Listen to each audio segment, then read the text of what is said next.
Welcome dear rockers, कैसे हैं दोस्तों आप सभी। तो आज हम लेकर आ चुके हैं एक सुपर फील गुड मूवी।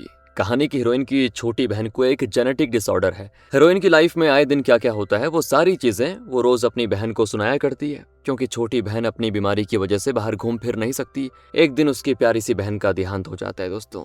बहन के अचानक चले जाने से वो टूट जाती है, पर इसके बाद वो अपनी तसल्ली के लिए पहले की तरह ही अपनी बहन के नंबर पर वॉइस मेल्स भेजती रहती है। मतलब होता ये कि ऐसा करने से उसको ये फील होता है कि मेरी बहन अभी भी मेरे साथ है, लेकिन वो नहीं जानती कि उसकी बहन का नंबर अब एक लड़के को मिला हुआ है और वॉइस मेल्स के जरिए अपनी हीरोइन की फीलिंग्स, उसके थॉट्स जानकर वो लड़का उससे प्यार करने लग जाता है। उसके बाद क्या हुआ दोस्तों, ये बहुत ही गुड फील तरीके से 5 स्टार रेट वाले तरीके से इस मूवी में दिखाया गया है। चलिए स्वागत आपका, शुरू करते हैं। कहानी की शुरुआत में दो बहनों को दिखाते हैं, दोनों को एक दूसरे से बेइंतहा प्यार है। मतलब बड़ी बहन का नाम है जिल, यही है दोस्तों अपनी कहानी की हीरोइन। छोटी का नाम है इजाबेल। जिल इजाबेल की बहुत ज्यादा केयर करती है। वैसे इजाबेल को सिस्टिक फाइब्रोसिस नाम का एक जेनेटिक डिसऑर्डर है, जिसकी वजह से उसको मजबूरन घर पे ही रहना पड़ता है। मतलब वो स्कूल भी नहीं जा पाती, लेकिन जिल रोज स्कूल जाती है और हर दिन लौटकर वो उस दिन की हुई सारी इंटरेस्टिंग बातें अपनी बहन इजाबेल के साथ शेयर करती है। उसे मतलब हर तरह से एंटरटेन करके खुश रखने की कोशिश करती है। और आज ना किसी लड़के ने जिल की बहन के बारे में स्कूल में कुछ कह दिया था, तो जिल तो टूट पड़ी थी उस पर। इतना प्यार करती है जिल इजाबेल से, और कोई उसके बारे में बुरा बोल दे तो जिल से बिल्कुल भी बर्दाश्त नहीं होता। तो जब जिल घर पे होती है तब दोनों बहनें मिलकर खूब मस्ती करती हैं। बचपन से दोस्तों जिल को कुकिंग में बहुत ही इंटरेस्ट है और वो बड़ी होकर एक फेमस शेफ बनना चाहती है। मतलब वो कहीं बाहर पार्टी में जाती है ना, तो हमेशा अपने मोबाइल फोन पर वहाँ के म्यूजिक को लाइव रिकॉर्ड करती है और फिर उस जगह के बारे में अपनी बहन को बताने लग जाती है, ताकि उसकी बहन को वहां होने का एक्सपीरियंस फील हो सके। तो इस तरह धीरे धीरे करके 7 साल बीत जाते हैं और अब साल है दोस्तों 2017। आज जिल का बर्थडे है, तो वो जल्दी में इजाबेल से बिना कहे अपने फ्रेंड्स के साथ सेलिब्रेट करने चली जाती है। इजाबेल को यहाँ पर थोड़ी उदासी होती है कि एक तो दीदी ने मुझे बाय तक नहीं कहा और ऊपर से मुझे अकेला छोड़कर बाहर मजे कर रही है अपने दोस्तों के साथ। इसी बीच जिल को दिखाते हैं जो कि अपने बॉयफ्रेंड से मिलने आई थी, लेकिन अचानक उसको याद आता है कि अबे मैंने इजाबेल को तो बाय तक नहीं बोला। वो अपने बॉयफ्रेंड को वहीं पे छोड़कर तुरंत घर भागी आती है। आकर सबसे पहले वो इजाबेल से बार बार सॉरी कहती है और उसे बहुत ही प्यार से बात करती है। कहती है कि मेरे फ्रेंड से ज्यादा मेरे लिए तुम इम्पोर्टेंट हो इजाबेल, मैं तो तुम्हारे साथ ही अपना बर्थडे सेलिब्रेट करूंगी। अब यहाँ से सीन 2019 पे आ जाता है और जैसा जिल चाहती थी, वो सैन फ्रांसिस्को में एक बहुत ही बड़े रेस्टोरेंट में एक स्ट्रिक्ट हेड शेफ के नीचे एक ट्रेनी शेफ बन चुकी है। जिल का ड्रीम है दोस्तों एक बहुत ही बड़ी शेफ बनना और खुद का रेस्टोरेंट खोलना। वैसे जिल की बात वैसे करूं पर्सनल वाली, तो ऑनलाइन डेटिंग ऐप से वो किसी से मिली थी और आज उस लड़के से मिलने जाती है वो, लेकिन वो लड़का उसे कुछ खास पसंद नहीं आता। इस बारे में भी वो अपनी बहन इजाबेल को कॉल करके बता देती है। इन बहनों के बीच दूरियां तो हैं दोस्तों, लेकिन फिर भी फोन के जरिए इनकी रोज बातें होती हैं। जिल अपनी लाइफ में होती हुई हर बात इजाबेल के साथ शेयर ना कर ले तो उसको नींद नहीं आती, ऐसा होता है। मतलब हर बात बतानी है अपनी बहन को, और अगर इजाबेल फोन नहीं भी उठाती है ना, तो जिल उसको वॉइस मेल के जरिए सारी चीजें सेंड कर देती है। अब एक दिन की बात है, इजाबेल बताती है कि डॉक्टर ने कहा है कि मेरा लिवर ट्रांसप्लांट करना होगा। तो यहाँ पर जिल घबरा जाती है और कहती है कि मैं तुरंत तुम्हारे पास आ रही हूँ। इजाबेल कहती नहीं नहीं, तुम जल्दबाजी मत करो, मम्मी और पापा हैं यहाँ पे, कोई प्रॉब्लम नहीं है, वैसे सब ठीक हो जाएगा। तुम एक काम करो, अपने काम पे फोकस रखो, अपनी शेफ की जो ट्रेनिंग है उस पे फोकस करो, कैसे भी करके तुम्हें टॉप शेफ बनना है ना। यहाँ पे दोस्तों जिल का दिल तो नहीं मानता, कहती है कि मेरे लिए टॉप शेफ बनने से ज्यादा इंपॉर्टेंट है तुम्हारी सेहत। लेकिन इजाबेल तो जिद करती है कि नहीं नहीं, तुम आना मत, प्लीज अपना काम पे फोकस करो। तो जिल को उसकी बात माननी पड़ती है, पर अंदर ही अंदर उसको ये डर भी रहता है, यानी कि जिल को डर रहता है कि कहीं इजाबेल की जान को खतरा ना हो जाए। बहुत रोती भी है वो। वहां दोस्तों इजाबेल भी बहुत रोती है कि कहीं दीदी को देखे बगैर ही मेरी जान ना चले जाए। अगले सीन में जिल फिर एक डेट पे गई होती है और तभी फोन वाइब्रेट होता है। वो देखती है कि माँ ने 2 बार कॉल किया था और एक मैसेज भी भेजा हुआ है। वो समझ जाती है कि कुछ पक्का वैसा हुआ है, कुछ गलत सीन हो गया। तुरंत माँ को कॉल करती है, तो वो कहती बेटी तुम जल्दी घर आ जाओ। जिल तुरंत ही फ्लाइट से वापस चली जाती है दोस्तों, और वहाँ हॉस्पिटल में माँ कहती है कि बेटा इजाबेल का ऑक्सीजन लेवल ड्रॉप हो गया था। जिल को तब भी उम्मीद होती है कि ऑक्सीजन देने से वो ठीक हो जाएगी बेचारी, लेकिन तब माँ कहती नहीं बेटी बहुत देर हो चुकी है, अब इजाबेल अब नहीं रही। और जिल दोस्तों ये सेंटेंस की इजाबेल नहीं रही बर्दाश्त नहीं कर पाती बिल्कुल भी। पागलों की तरह हॉस्पिटल में यहाँ वहाँ घूमने लग जाती है। उसके पेरेंट्स उसको हिम्मत देते हैं, क्या करते हैं यार। फ्यूनरल में जिल बहुत ज्यादा रोती है दोस्तों और कहती है कि इजाबेल के बिना मेरी लाइफ एकदम से सूनी हो जाएगी। लेकिन कुछ महीने बीत जाते हैं, दिखाते हैं कि जिल अब भी इजाबेल से जुड़ी यादों को भुला नहीं पाई है। उसने इजाबेल को जो वॉइस मेल्स भेजे थे उन्हीं को बार बार सुनने लग जाती है। इसी बीच वो एक मशीन की तरह रेस्टोरेंट में जाकर काम भी करती है। एक दिन शराब पीकर वो इजाबेल के नंबर पे वॉइस मेल भेजती है, जैसा कि वो मौत से पहले भेजा करती थी उसके। और वो वॉइस मेल पहुंच जाता है ऑस्टिन शहर में रहने वाले वेस नाम के लड़के के पास, जिसको इजाबेल का नंबर असाइन किया गया है, यानी उसको इजाबेल का नंबर मिला होगा। अब नंबर पता है ना दोस्तों कैसे मिला, वो सिम उसने बंद कर दी होगी तो इसको मिल गया होगा नंबर। पहली बार जिल का ये वॉइस मेल सुनकर वो इसको कोई रॉन्ग नंबर समझकर इग्नोर कर देता है। दूसरी ओर जिल अपने साथ काम करने वाले स्कॉट नाम के शेफ के साथ डेट पे जाती है। और ये स्कॉट है ना, एकदम से स्ट्रेट फॉरवर्ड इंसान है। वो पूछता है कि तुम इतनी खोई खोई सी क्यों हो। तो जिल कहती है कि मैं अपनी बहन को खो चुकी हूँ और उस सदमे से बाहर नहीं आ पा रही हूँ। तो स्कॉट उसको दिलासा देता है। फिर दोनों अपनी लाइफ की कुछ बातें शेयर करते हैं। डेट तो बड़ी अच्छी जा रही होती दोस्तों। दूसरी ओर वेस की बात कहें तो उसका और उसकी गर्लफ्रेंड का किसी बात पे झगड़ा हो जाता है और फिर क्या, ब्रेकअप। वेस की एक बात है कि वो किसी भी लड़की के साथ 2 हफ्ते से ज्यादा बिता नहीं पाता। अगले दिन यहाँ पे स्कॉट फिर जिल को डिनर के लिए इनवाइट करता है, लेकिन जिल कहती है सॉरी मेरा मूड नहीं है, फिर कभी मेरा मन होगा तो बताऊंगी। दूसरी ओर वेस ऑफिस आता है। वो एक रियल एस्टेट एजेंट है दोस्तों। उसका एक हैकर दोस्त भी है ऑफिस में, जो कि दूसरी एजेंसीज के सिस्टम को हैक करके उनके क्लाइंट्स की लिस्ट निकालकर वेस को दे देता है। और फिर वेस उन क्लाइंट्स को जाके मिलता है और बड़ी आसानी से उन्हें प्रॉपर्टीज बेच देता है। यहाँ जिल एक कैफे में जाती है और वहाँ की स्टाफ पूछती है कि आप अक्सर किसी न किसी डेट के साथ आती हैं, लेकिन लगता है अभी तक आपको कोई ढंग का बॉयफ्रेंड नहीं मिला।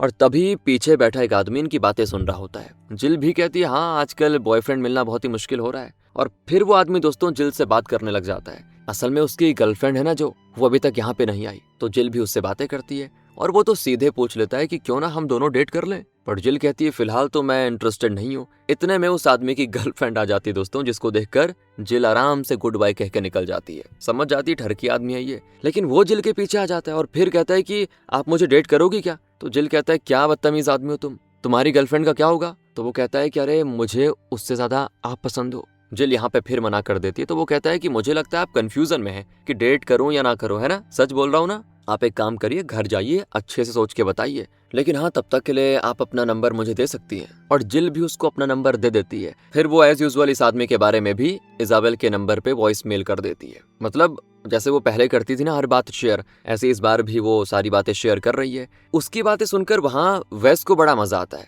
वो समझता है कि शायद ये जो लड़की है ये अपनी बहन का नंबर समझ के इस पे ये वॉइस मेल कर रही है। तो वो तुरंत टेक्स्ट करता है कि आप प्लीज इस पे वॉइस मेल मत करिए, ये रॉन्ग नंबर है। पर इससे पहले वो मैसेज सेंड करता, उसका बॉस आ जाता है और उससे बातें करते हुए वैसे इस मैसेज के बारे में ही भूल जाता है और सेंड नहीं करता। दूसरी ओर स्कॉट बार बार जिल को डेट पे बुलाकर उसे परेशान करता है। और इसी बीच यहाँ दोस्तों हेड शेफ सभी से पूछता है कि ये डिश किसने बनाया, इसमें किसी का बाल है वैसे। और जब पता चलता है कि वो बाल एक बेकर का है तो हेड शेफ तुरंत उस बेकर को काम से निकाल देता है। और ये सारी बातें जिल इजाबेल के नंबर पे फिर से वॉइस मेल करने लग जाती है। कहती है अगर उस बेकर की जगह मुझे मिल गई ना तो मैं अपना सपना पूरा कर दूंगी यार। और यहाँ वेस फिर इस मैसेज को सुनकर बड़े मजे लेता है और सोचता है कि ये तो अपनी लाइफ का हर पल हर बात अपनी बहन के साथ शेयर कर रही है। बेचारी जानती नहीं कि उसकी बहन का नंबर मेरे पास है। अब दोस्तों वो आदमी जिससे मतलब जिल कैफे में मिली थी उसके साथ जिल डेट पे जाती है। उसका नाम वैसे मैडी है, जो कि एक डेटिंग पॉडकास्टर है। दोनों अपनी लाइफ के एम्बिशंस, अपनी विशेष ये सब शेयर कर रहे होते हैं और साथ ही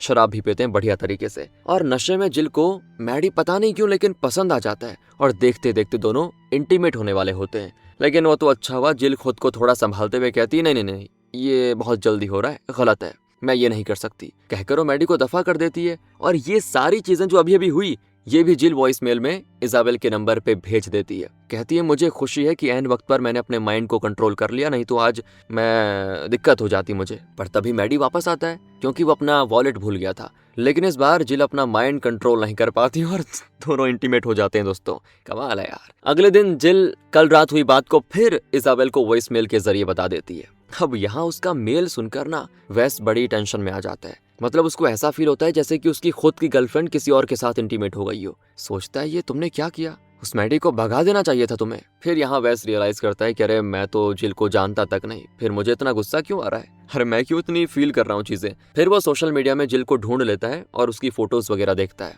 और इस तरह वो जिल को धीरे धीरे पसंद करने लग जाता है। हालांकि वो जिल से कभी मिला भी नहीं आज तक और न ही जिल उसके बारे में जानती है कि ये आदमी एग्जिस्ट भी करता है। दूसरी ओर जिल मैडी के साथ इंटीमेट होने के बाद उसके मैसेज का वेट करती है, लेकिन उसकी तरफ से कोई रिस्पॉन्स नहीं होता। मतलब दोस्तों उसे बस एक रात जिल के साथ बितानी थी, उसे जिल से कोई भी प्यार व्यार नहीं था। जिल बड़ी निराश हो जाती क्योंकि उसे मैडी पसंद था वैसे। उसे रियल में फीलिंग्स आ गई थी। अब यहाँ वैस के 2 फ्रेंड्स हैं, दोनों डेट कर रहे हैं। वैस उन्हें बताता है कि जिल नाम की एक लड़की अपने बारे में ना मुझे सारी बातें बताती जा रही है, वो भी वॉइस मेल के जरिए। मतलब वो मेरे नंबर को अपनी बहन का नंबर समझकर मुझे वॉइस मेल भेज रही है। पर हाँ यार, मजेदार बढ़े हैं उसकी वॉइस मेल। मैंने उसकी फोटोज भी देखी थी, बहुत सुंदर है वो। तो उसके फ्रेंड्स उसका मजाक उड़ाते हैं कि तेरे पास तो कोई भी लड़की 2 हफ्ते से ज्यादा टिकती नहीं, और तुम्हें लगता है कि जिस लड़की ने तुम्हें देखा तक नहीं उसे तुम अपनी गर्लफ्रेंड बनाने के लिए कन्विंस कर लोगे। भाई ये दिमाग से निकाल दो बात। फिर जिल उसको एज यूजुअल वॉइस मेल करती है कि उस मैडी ने मुझे धोखा दे दिया इजाबेल, अगर आज तुम जिंदा होती तो जरूर मुझे हिम्मत देती, पर मेरी बदकिस्मती है कि मैंने तुम्हें खो दिया, काश तुम जिंदा वापस रहती मेरे पास। अब यहाँ पर वैस जरा बाहर आकर जिल का वॉइस मेल सुनता है, तो वो अच्छे से मतलब उसको एनालाइज करता है और रियलाइज करता है कि जिल की बहन इजाबेल तो मर चुकी है, और बेचारी अपनी मरी हुई बहन को इस तरह के वॉइस मेल भेजकर तसल्ली कर रही है। क्योंकि आज तक उसने दोस्तों जितने भी वॉइस मेल भेजे उसमें शायद उसने उसकी मौत का जिक्र नहीं किया, लेकिन आज वाली वॉइस मेल में किया। तो तब जाकर यहाँ वैस को पता चल गया है कि ये तो मर चुकी है जिसका नंबर मेरे पास है। अब उसको जिल के लिए बहुत ही बुरा लगता है। वो अपने फ्रेंड्स को बताता है कि यार ऐसी ऐसी सीन है, उन्हें भी बड़ा दुख होता है। ये लोग भी जिल के दर्द को समझ पाते हैं और कहते हैं कि अब से तुम प्लीज यार उसका वॉइस मेल सुनना बंद कर दो, किसी और की पर्सनल बातें ठीक नहीं है सुनना। एक दिन की बात है, वेस का बॉस उसको सैन फ्रांसिस्को में किसी काम के सिलसिले में भेजने की बात करता है, और वेस को बड़ी खुशी होती है क्योंकि जिल भी वहीं तो रहती है। वेस को लगता है किसी बहाने क्या पता वो मुझे मिल जाए। दूसरी ओर जिल फिर एक वॉइस मेल भेजती है कि मैं उस मैडी को ना सबक सिखा के रहूंगी, साला धोखेबाज।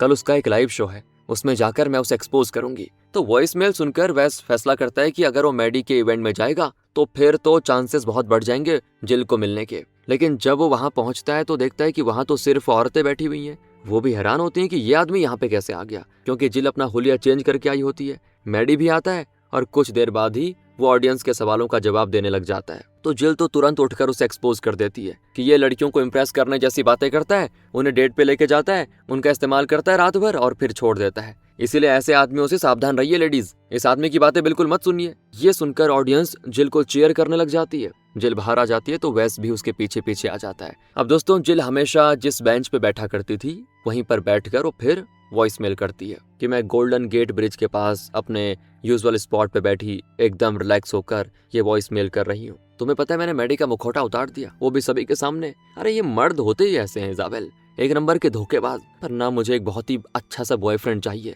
मुझे अक्सर लगता है कि मैं इस बेंच पे बैठी रहूंगी और तभी एक हैंडसम सा लड़का मेरे पास आकर बैठेगा, हमारे बीच प्यार भरी बातें होंगी और फिर हमें प्यार होगा, शादी होगी और फिर वो सब। उसकी बातें अभी भी वैस को पता चल रही हैं तो वो बहुत फनी लगती हैं उसको। अंधेरा होने लगता है और तब वैस जाकर जिल के पास बैठ जाता है और जिल एकदम से सरप्राइज कि अभी मैंने वॉइस मेल में कहा कि मेरे पास कोई लड़का आ जाए हैंडसम सा और तुम अचानक। लेकिन तभी वैस इस बात पे ज्यादा रिएक्ट नहीं करता और वहां के नजारे के बारे में बात छेड़ देता है। धीरे धीरे दोनों आपस में इंट्रोडक्शन करते हैं। फिर जिल कहती है कि आप यहाँ बैठकर नजारा एंजॉय कीजिए, मैं चलती हूँ। तो वैस उसको रोकते हुए कहने की कोशिश करता है कि आपके सारे वॉइस मेल्स मुझे मिल रहे हैं। मतलब ये सोचता है कि मैं कहूँ, लेकिन उससे कहा नहीं जाता, बल्कि वो ये कहता है कि मैं सैन फ्रांसिस्को में नया हूँ, क्या आप इस शहर के बारे में जानती है बढ़िया तरीके से। पर जिल ये कहकर जाने लग जाती है कि नहीं, मैं भी यहाँ पे नहीं हूँ। और तभी वैस पूछता है कि यहाँ पे टैकोस कहाँ मिलते हैं, मेरा फेवरेट फूड है वो। असल में दोस्तों इजाबेल का फेवरेट फूड टैकोस है, और ये बात भी वैस को जिल के वॉइस मेल से पता चली पहले।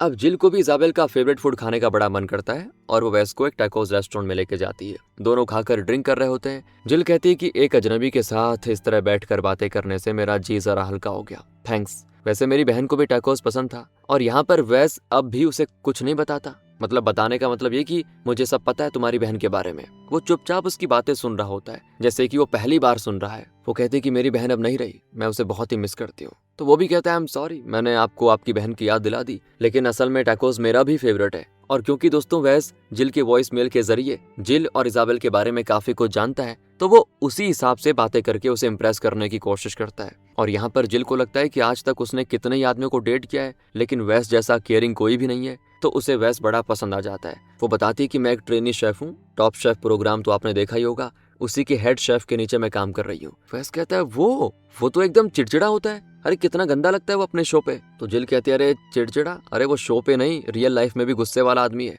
पर क्या करे हमारा हेड शेफ है। वैसे मैं एक अच्छी शेफ बनना चाहती हूँ और अपने रेस्टोरेंट अकेला चलाना चाहती हूँ, लेकिन मेरे पास उतना पैसा नहीं है रेस्टोरेंट खोलने के लिए। वैस कहता है मेरी माँ भी बहुत अच्छी कुकिंग करती थी, वैसे उनका एक स्पेशल डिश था चिकन पॉट पाई, उस डिश को उनकी तरह लाजवाब और कोई बना ही नहीं पाता था, पर जब मैं छोटा था तो उनकी मौत हो गई। तो जिल कहती है अच्छा ये बात है क्या, तो क्या उस डिश की रेसिपी जानते हो तुम? वैस कहता है रेसिपी तो नहीं जानता, लेकिन उसका स्वाद आज भी मेरे माइंड में एकदम से फ्रेश है। वैसे मैं 2 हफ्तों के लिए यहाँ पर हूँ, अगर आपको मंजूर हो तो 2 हफ्ते आप मेरे साथ आइए, दोनों मिलकर इस शहर में मस्त घूमेंगे, अलग अलग जगह देखेंगे, एंजॉय करेंगे। जिल कहती है अभी तो मिले हम आज, अचानक से 2 हफ्ते की बात, मुझे ज्यादा लग रहा है। तो वैस कहता है मैं आपको डेट पे थोड़ी बुला रहा हूँ, मैं तो बस फ्रेंड्स के नाते बोल रहा हूँ। यहाँ जिल को भी वैस के साथ जाने में कुछ गलत नहीं लगता। शायद वैस ने जिल का विश्वास जीत लिया है दोस्तों, और वो हाँ कर देती है। दोनों साथ साथ बड़ा अच्छा वक्त गुजारते हैं। वैस तो जिल से बड़ा प्यार करता है, लेकिन जिल अब भी उसे सिर्फ एक दोस्त की तरह देखती है। इसी बीच रेस्टोरेंट में जिल को आगे बढ़ने का मौका नहीं दिया जाता।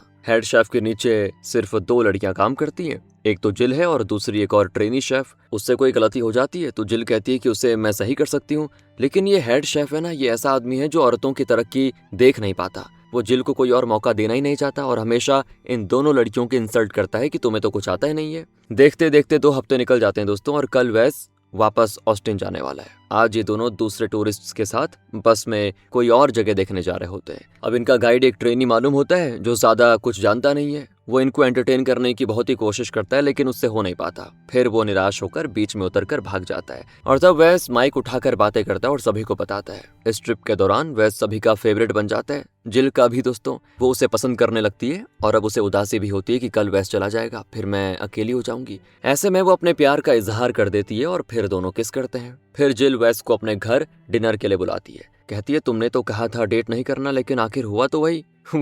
वैस भी हंस देता है। जिल फिर उसे कुछ डिशेस बना के देती है तो वो तो चौंक जाता है कि तुम तो कमाल की शेफ हो। अगर ऐसी टैलेंटेड शेफ की उस हेड शेफ को कदर नहीं है ना, तो उससे कहो वो भाड़ में जाए, हाँ बोल दो उसको। इस पर जिल हंस देती है और कहती ये तो कुछ भी नहीं है, मैंने तुम्हारे लिए ना एक स्पेशल डिश बना के रखी हुई है, और वो स्पेशल डिश है चिकन पॉट पाई, जो वैस की माँ बनाया करती थी दोस्तों। वो उसे टेस्ट करते बिल्कुल इमोशनल हो जाता है, क्योंकि जिल के हाथों में वही जादू है जो वैस की माँ के हाथों में था, और ये डिश बिल्कुल उसकी माँ की डिश की तरह टेस्ट करती है, और वैस को आ जाती है अपनी बचपन की याद। फिर दोनों किचन में इंटीमेट होने लगते हैं, पर वैस बहुत ही गिल्टी फील करता है कि जिल को सच बताए बिना उसके साथ क्लोज होना ठीक नहीं है। तो वो एक कमरे में जाकर खुद में हिम्मत जगाता है कि जिल को सच बता देना चाहिए। सोचता है कि अगर उसे सच बताए बिना उसके साथ इंटीमेट हुआ और फिर उसे पता चला तो वो तो टूट जाएगी, उसे लगेगा मैं उसके साथ धोखा कर रहा हूँ। तो हिम्मत जुटाकर वो बाहर आता है, लेकिन जिल को लगता है कि वो अनकंफर्टेबल फील कर रहा है, इसलिए वो कहती है कि नहीं नहीं, कोई जोर जबरदस्ती नहीं है, हम ये बाद में भी कर सकते हैं आराम से, चलो थोड़ी देर टीवी देखते हैं। और टीवी देखते देखते जिल सो जाती है। वैस उसको संभाल कर उठा के लेके जाता है और उसे बेड पे सुलाकर खुद बाहर सोफे पे सो जाता है। आधी रात को दोस्तों जिल उठती है तो देखती है कि वैस सोफे पे सोया हुआ है। वो भी जाकर उसके पास सो जाती है। अगले दिन वैस को जाना होता है। जिल कहती पता है तुम्हें, तुम्हारे साथ 2 हफ्ते कैसे गुजरे पता ही नहीं चला, फिर कब मिलोगे वैसे? तो वैस कहता है कि मेरे 2 फ्रेंड्स हैं, उनकी शादी है और शादी में तुम्हें भी आना है, कहकर वो चला जाता है। अगले दिन जब वैस अपने फ्रेंड्स को जिल के साथ बिताए हुए वक्त के बारे में बताता है, वो कहते हैं कि उसे सच ना बताकर तुमने ठीक नहीं किया, ये धोखे से कम नहीं है। अगर यार कल उससे पता चलेगा कि उसने अपनी बहन को जो पर्सनल वॉइस मेल्स भेजे थे, अपने इमोशंस भेजे थे, वो तुम्हारे साथ शेयर कर रही थी, वो तो सोचो उस पर क्या बीतेगी, वो तो टूट जाएगी। वैस कहता है कि मैंने तो यार कई बार बताने की कोशिश की, लेकिन मेरी हिम्मत ही नहीं हुई। अब उसके दोस्त कहते हैं कि देख भाई, वो पहले से सदमे से बाहर निकलने की कोशिश कर रही है और तुम ये सच छुपाकर उसको दूसरा सदमा मत देना। तो वैस कहता है कि जब सही वक्त आएगा तो देख लूंगा यार, बता दूंगा।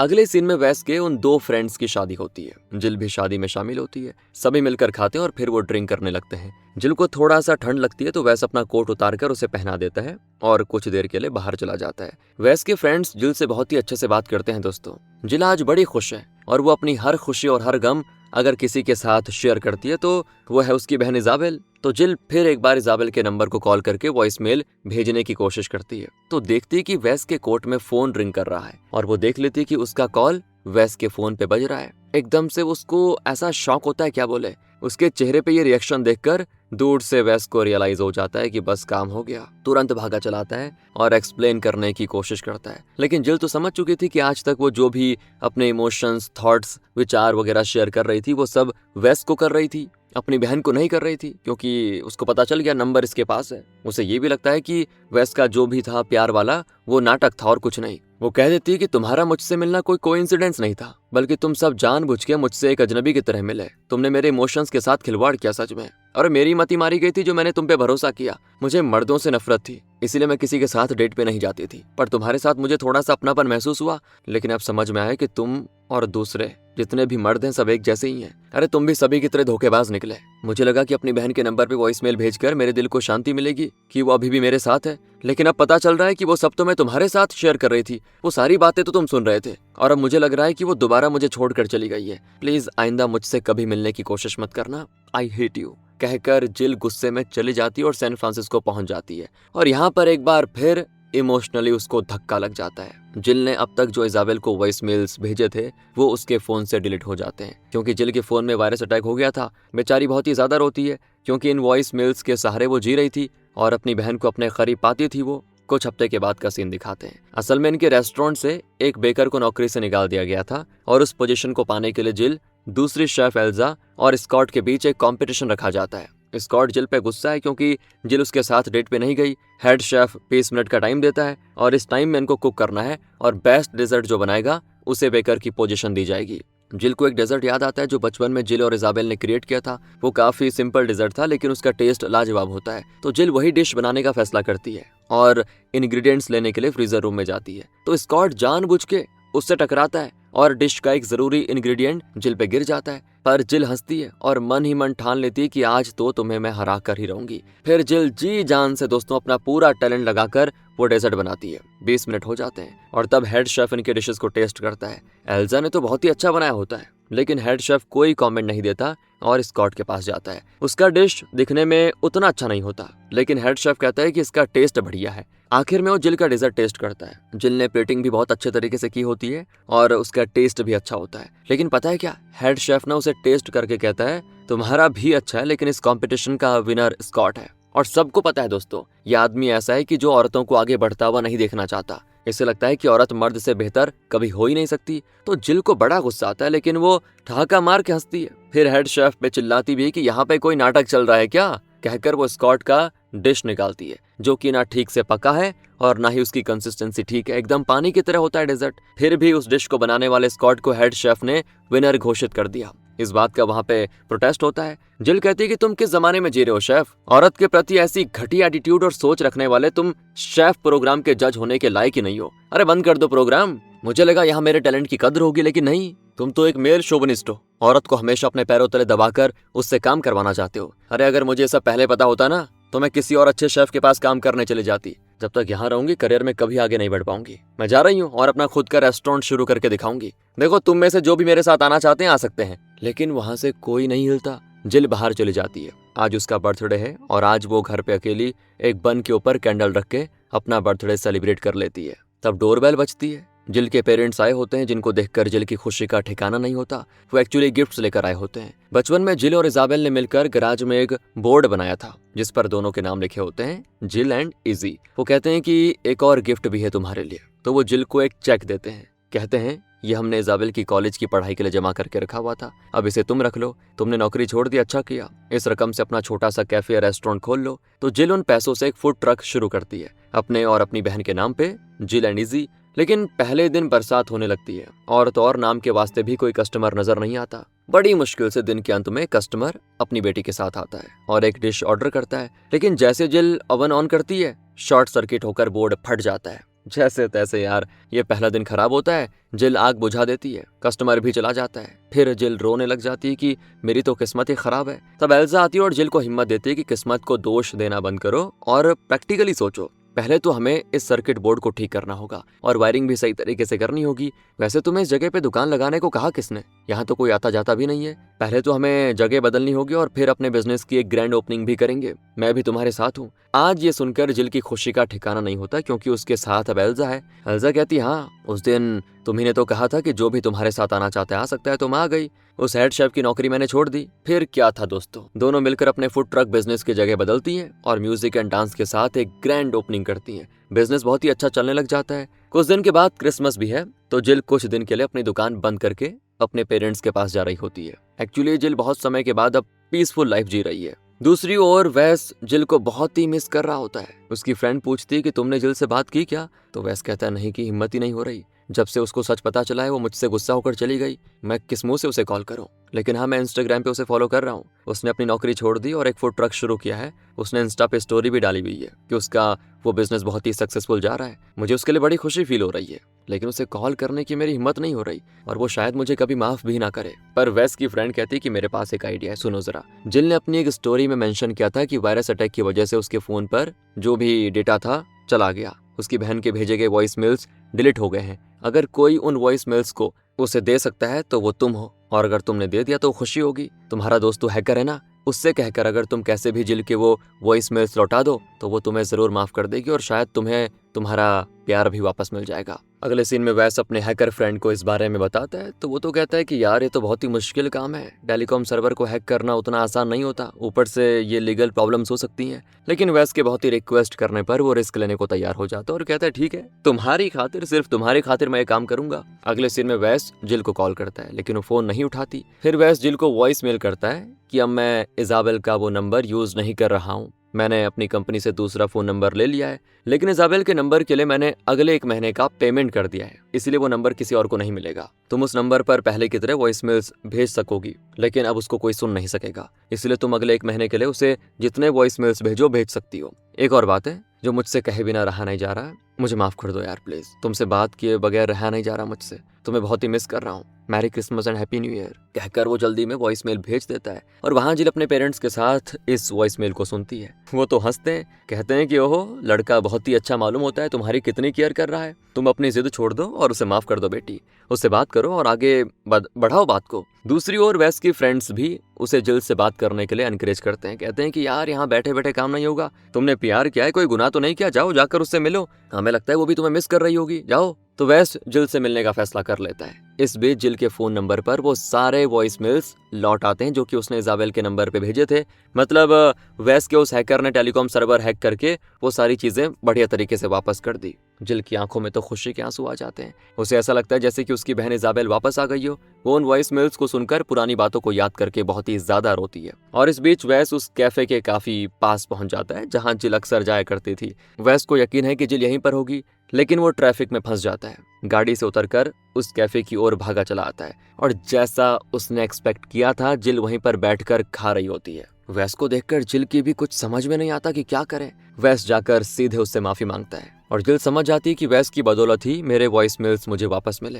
वैस कहता है कि यार माफ कर दो ना जिल, दूसरों की तरह तुम्हारा इस्तेमाल करने के लिए मैंने तुमसे प्यार नहीं किया था, बल्कि तुमसे सच्चा प्यार किया था। तुम्हारे उन वॉइस मेल्स के जरिए ही मुझे तुम्हें समझने का मौका मिला था और तुम्हें देखने से पहले मुझे तुमसे प्यार होने लग गया था। अब तो जिल भी समझ सकती है कि अगर वैस उसका इस्तेमाल ही करना चाहता तो उस दिन वो जिल के साथ इंटीमेट हो सकता था, लेकिन उसने ऐसा किया नहीं। अगर वैस का गलत इरादा होता तो वो जिल का इतना इंतजार नहीं करता और ना ही उसकी फीलिंग्स को समझकर उसकी बहन को भेजे हुए वॉइस मेल्स को दोबारा हैकर से सही करवाता। और तो और दोस्तों, जिल भी वैस को बहुत मिस कर रही थी, वो भी वैस से प्यार करती है। वैस कहता है कि अब मैं तुमसे दूर नहीं रह सकता, आई लव यू यार कहकर वो जिल को किस करता है और इस तरह दोनों एक हो जाते हैं। अगले सीन में जिल सैन फ्रांसिस्को में अपने फूड ट्रक में काम कर रही होती है। दूर से वैस उसे इशारा करके बुलाता है। जिल एल्सा से कहती है कि तुम कुछ देर संभाल लो ना, मैं अभी आई कहकर जिल बाहर आती है और वैस अपना फोन उठाकर इजाबेल के नंबर को कॉल करके कहता है कि इजाबेल मैं हूँ वैस, तुमसे पहली बार मेरी बात हो रही है। दोस्तों, जिस तरह जिल इजाबेल से बात किया करती थी, उसे वॉइस मेल भेजती थी, वैस भी इजाबेल के नंबर पे वॉइस मेल भेजता है। कहता है कि मुझे उम्मीद है तुम्हारी दीदी ने तुम्हें मेरे बारे में बताया होगा, हम दोनों एक दूसरे से बहुत ही प्यार करते हैं, पता है तुम्हें, और शादी करना चाहते हैं। हमें तुम्हारी ब्लेसिंग्स की जरूरत है। तुम्हारी दीदी जितने अच्छे वॉइस मेल्स भेजती है शायद मैं उतने अच्छे ना भेज पाऊं इंटरेस्टिंग, लेकिन कोशिश जरूर करूंगा। तभी जिल भी इजाबेल के नंबर पे वॉइस मेल करती है, कहती है कि ये तुम्हें मेरा आखिरी वॉइस मेल होगा इजाबेल, इसके बाद मैं तुम्हें कोई वॉइस मेल नहीं भेजूंगी और मूव ऑन करने की कोशिश करूंगी। पर मुझे उम्मीद है कि तुम जहां भी रहोगी मुझे देख रही होंगी और मुझे देखकर खुश जरूर होंगी। मैं वैसे प्यार करती हूँ और जल्दी हम शादी कर लेंगे। और तब इत्तेफाक से वहाँ एक सॉन्ग प्ले होता है जो बचपन में जिल और इजाबेल का फेवरेट था। जिल को लगता है कि जैसे कि इजाबेल खुद उनकी शादी के लिए सहमति दे रही हो और उन्हें ब्लेस कर रही हो। वो अपना फोन लेकर वहां पर जाती है और उस म्यूजिक के हिसाब से डांस करने लगती है। जिस तरह बचपन में जिल इजाबेल को इस तरह के सेलिब्रेशन की लाइव रिकॉर्डिंग सुनाती थी, उसी तरह आज भी वो इजाबेल को यहाँ के सेलिब्रेशन के बारे में वॉइस मेल करती है और आखिरी में बाय बोलकर कॉल काट देती है। जिल इमोशनल तो बहुत होती है दोस्तों। तब वैस उसको देखता है और उसके पास आकर उसको दिलासा देता है। दोनों स्माइल करते हैं और इसी के साथ बड़ी प्यारी मूवी ये खत्म होती है दोस्तों। बाकी अगर आपको वीडियो अच्छी लगी हो, स्टोरी अच्छी लगी हो, एक्सप्लेनेशन अच्छा लगा हो तो लाइक करें, चैनल को सब्सक्राइब। मिलते हैं आपसे अगली वीडियो में, ध्यान रखिएगा अपना and finally thanks for watching.